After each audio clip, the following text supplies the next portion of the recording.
Üdvözöllek benneteket! A mai alkalommal egy újabb Opel Zafirás probléma van. Itt ennél az autónál égéskimaradás van jelen. P302, azaz második hengernél valamiért nem megy végbe az égés rendesen. Illetve hát az autóra az a panasz, hogy gyenge, nem húz rendesen, rángat, 1000-2000 fordulatszám között főleg. Hidegindításnál néha bedadog. Ezt a problémát próbáljuk majd feltárni, elhárítani, megnézni. Gyertek, tartsatok velem, nézzétek meg! Hát itt vagyunk a motortérnél. Itt látjuk a gyújtó trafót. A gyújtó trafónak az eltávolítása az E11-es krovafejjel fog, illetve hát ilyen torxfejjel fog történni. Kicsit már kilazítgattam. Belenézünk, hogy milyen állapotban van. Itt ugye motorburkolat is lenne, de az így elfogyott már útközben.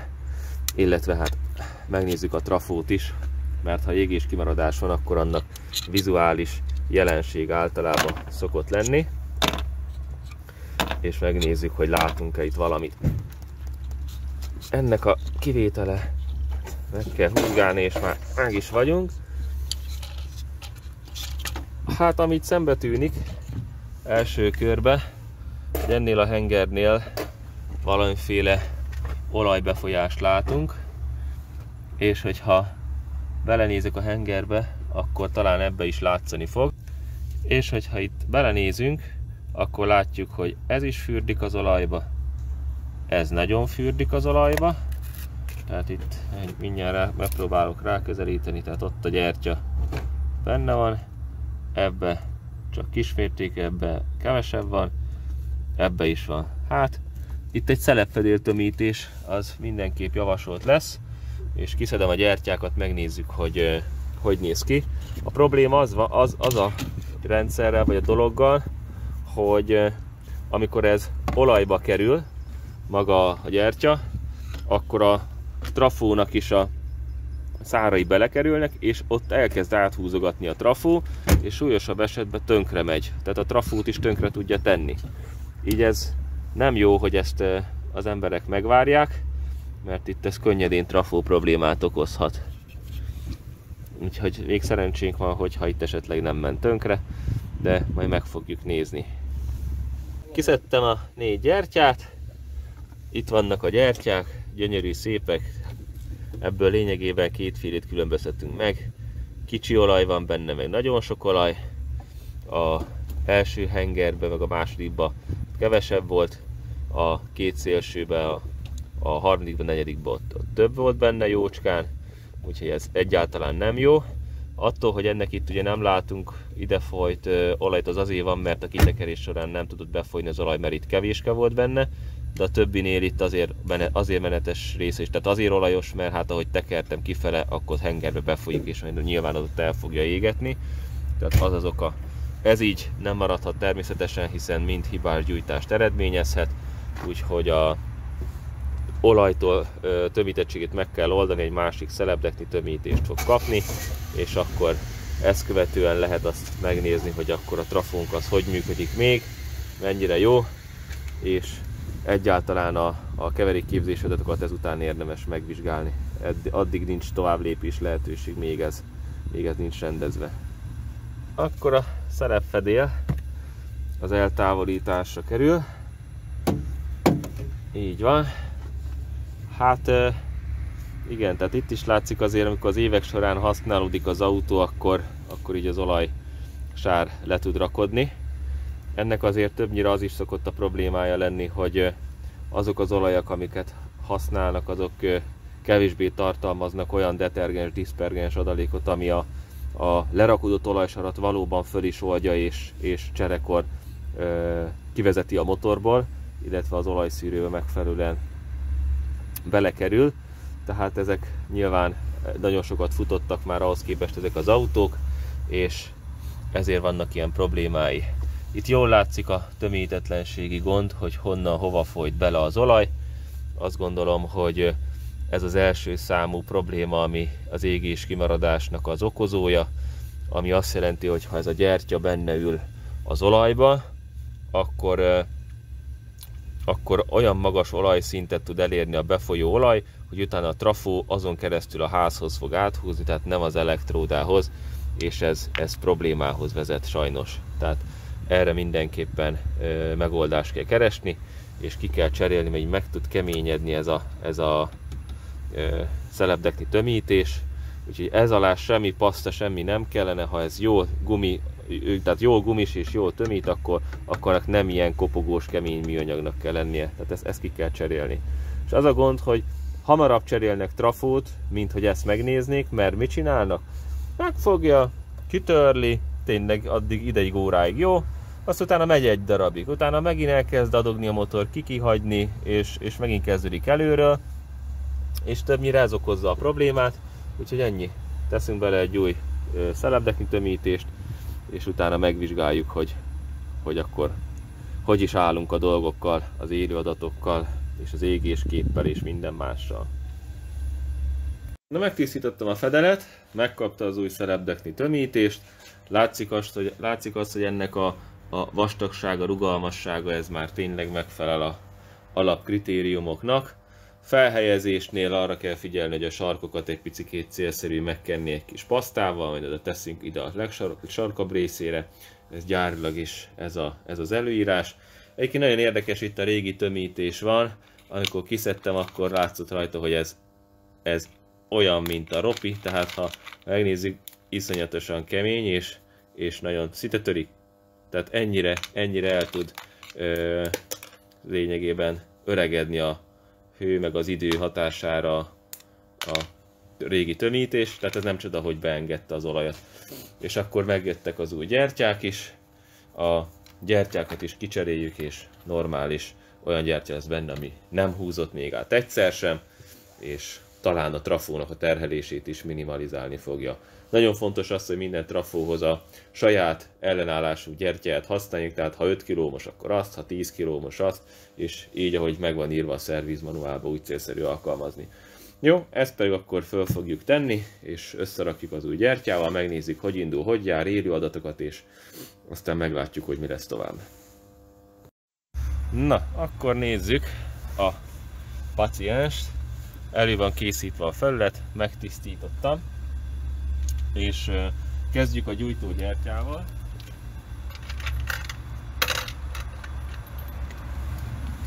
Most jó hozzá lehet férni, úgyhogy az új gyújtógyertyákat be fogjuk rakni. Egy gyors hézagellenőrzés előtte, hogy mennyi is az annyi. És ha ez rendben van, ez oké.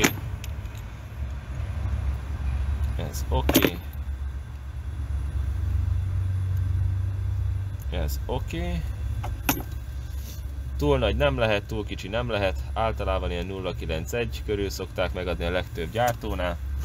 Ha ez megvan, akkor a kontaktus meg a további szerelhetőségnek a javítása miatt egy icipici részpasztát teszünk a gyertyára.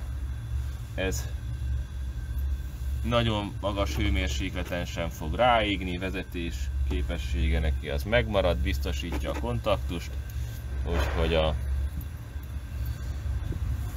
gyertyának egy picit mondjuk úgy, hogy segítségként fog szolgálni. Most kézzel bele tudom szépen helyezni, mert a gyertya fölfekvő menetfelülete az megfelelően mélységben van, tehát nem kell belejteni. Ha nagyon mélyen lenne, akkor gyertyakulccsal, benne lévő gumival szépen bele lehet engedni, de jelen pillanatban ez az eljárás teljesen megfelelő. Ezt követően kézzel belekapatjuk, és ha kézzel belekapattuk, akkor utána húzzuk meg csak kulccsal. Fontos az, hogy ha nem kap rendesen a menetbe és elkezdjük belehúzni, akkor egy komolyabb problémába is bele tudunk futni, ugyanis akkor menetet kell javítani, az pedig mondjuk úgy, hogy semmi jót nem szül. Úgyhogy ezt akkor gyorsan meghúzzuk. Utána felhelyezzük az új tömítéssel a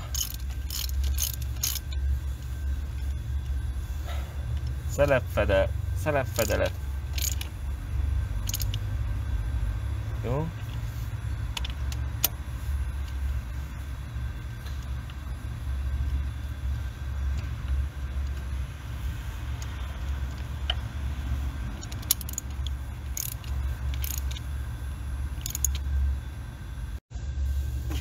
És akkor az utolsó.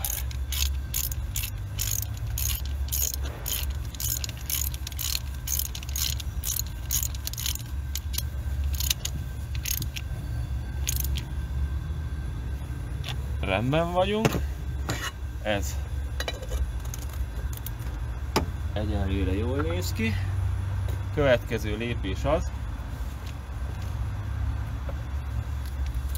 hogy a szelepfedelünket szépen majd helyre fogjuk tenni.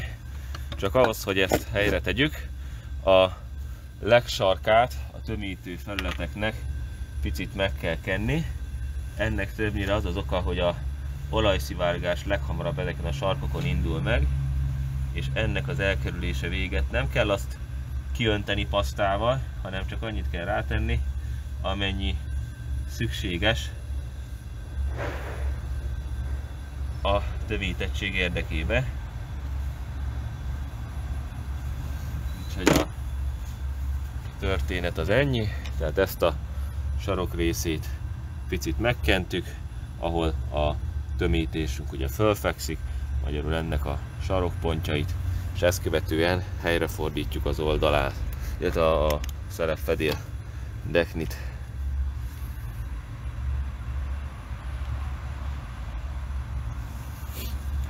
És akkor lássuk, be van igazítva.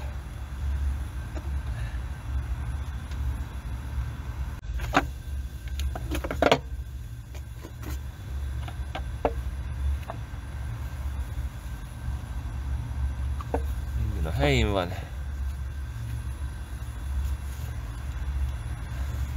Úgyhogy jöhetnek a csavarok.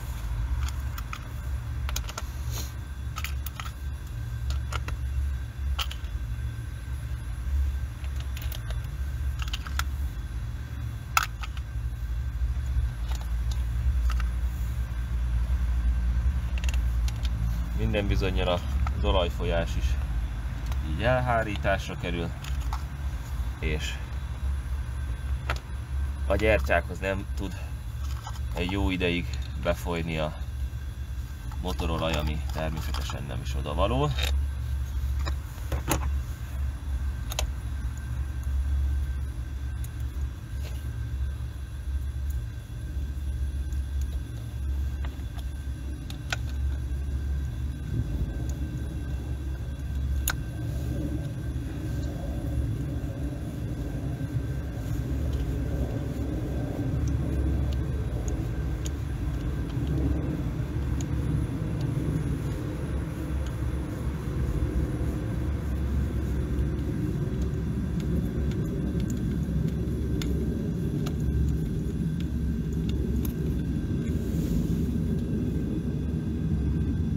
Jó, és akkor csavarok meghúzva, még egy gyors átellenőrzés. Jó, és akkor mehet rá a gyújtótrafó. A gyújtótrafót szépen egyenletesen rátesszük, belenyomjuk, határozottan egy mozdulattal, és ezt követően csavarjaival visszarögzítjük.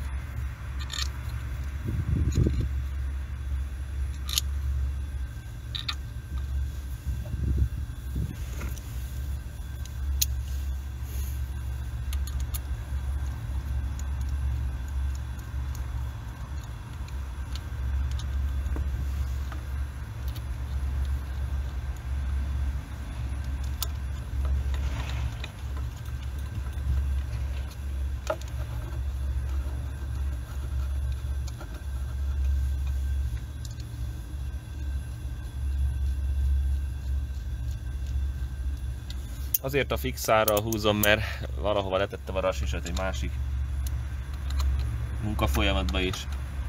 Most nincs nálam, de lényegen nem változtat, csak a sebességen csökkent maximum. Csak stekkert felrakjuk, gumicsöveket visszahúzzuk, mindjárt egy fogóval rögzítjük, légtömegáramét földugjuk, és ezt követően meg is lehet ejteni a próbaindításunkat. Még ezt fogóval visszacsipetem. Na, gumicső vissza, minden a helyén, úgyhogy csináljunk egy próbaindítást. Na, akkor nézzük, hogy indul a gép.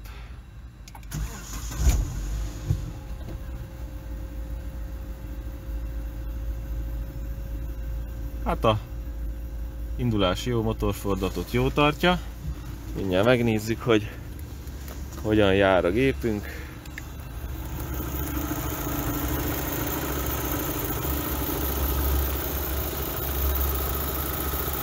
Ez nem friss folyás, ezt le kell még törölgetnem, de maga a motor járáskultúrája az jónak tűnik. A motor szépen jár, nem hallok kihagyást benne,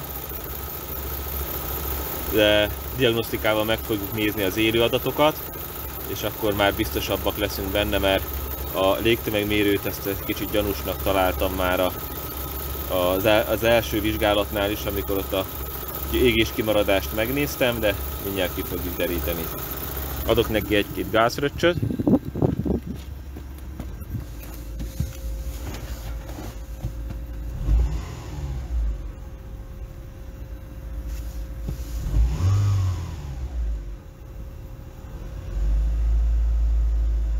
Emeltem a gázon, szépen tartja, nincs kihagyás.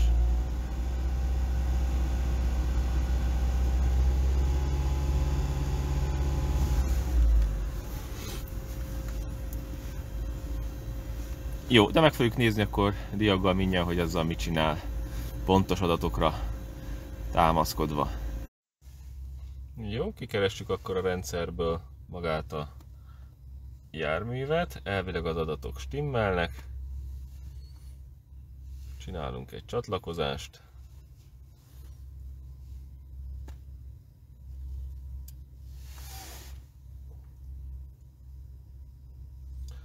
És ha minden igaz, egy hibatároló olvasás, nincs eltárolt hiba, élő adat, és akkor csinálunk egy indítást közben. Úgyhogy akkor gyújtás rajta, üres.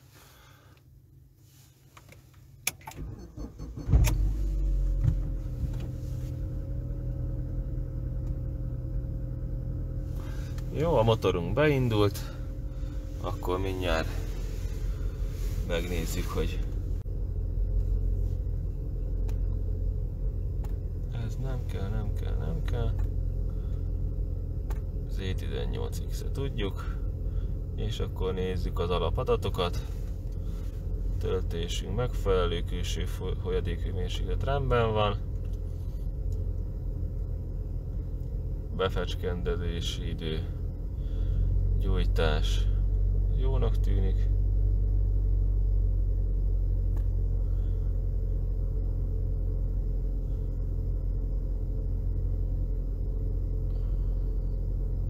Itt is rendben vannak. Alapjárat érzékelése megvan, ha a gázra lépek, akkor változik részterhelésre. Tudja, hogy hidegindítás van, tehát itt a hidegindítást is látja rendesen.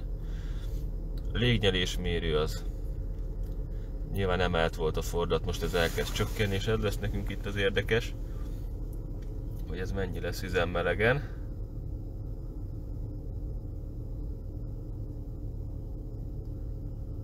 Folyamatosan csökken.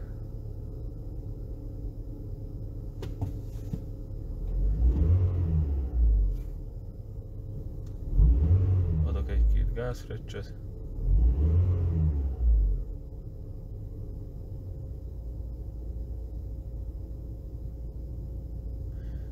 És hát egyenlőre így jónak tűnik, de teljesen üzemmelegen picit gyengélkedett.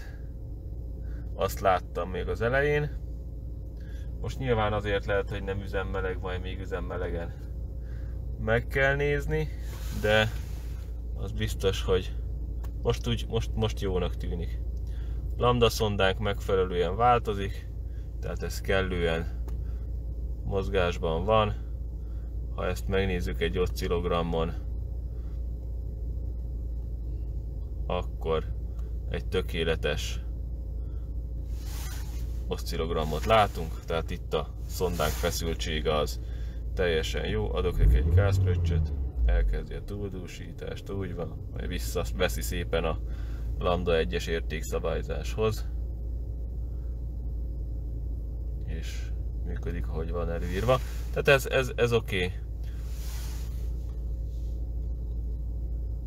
Jó, a második szonda is úgy tartja a feszültséget, ugyan egy kicsi változás ott volt benne, de ez még az is lehet, hogy akár a rendszerben lévő olaja, hogy egy kicsit hogy fölkapta, hogy a gyertyától befolyt, az még okozhatott ilyet, de összességében olyan nagy baj nincsen, én azt látom.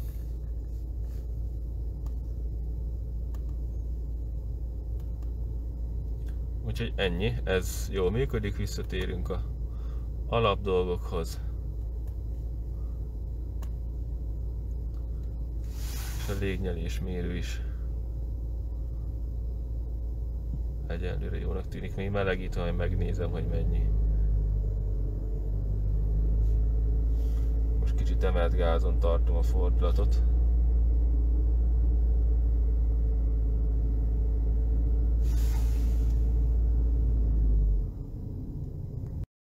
Na, a motor már elég jó melegedett, most már nem soká 75 fokos lesz. A légtömegérték és a feszültség a légnyelésmérésnek a teljesen jó alapjáratnak az emelt fordulata ugye az megszűnt, hiszen a motor bemelegedési fázisban van, úgyhogy a dolgok jónak néznek ki, hibalámpa nem világít, hibakód, ha megnézzük elméletileg, akkor nem kéne, hogy legyen, nincsen, úgyhogy egyenlőre jónak mondható a dolog. Még a motornak a járását picit megnézzük.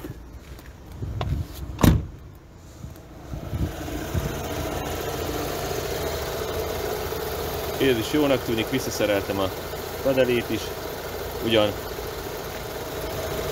picikét már mondjuk úgy, hogy nem a legtökéletesebb a rögzítése, de rendben van, motor szépen jár, úgyhogy még lesz egy próbateszt, és akkor nagyjából ennyi. Egyenlőre jónak tűnik. Köszönöm, hogy megnéztétek ezt a kis átvizsgálást is, úgyhogy remélem tudtam valamennyit segíteni, akinek esetleg ilyen érdeklődése volt a dolgok fele. Úgyhogy sziasztok!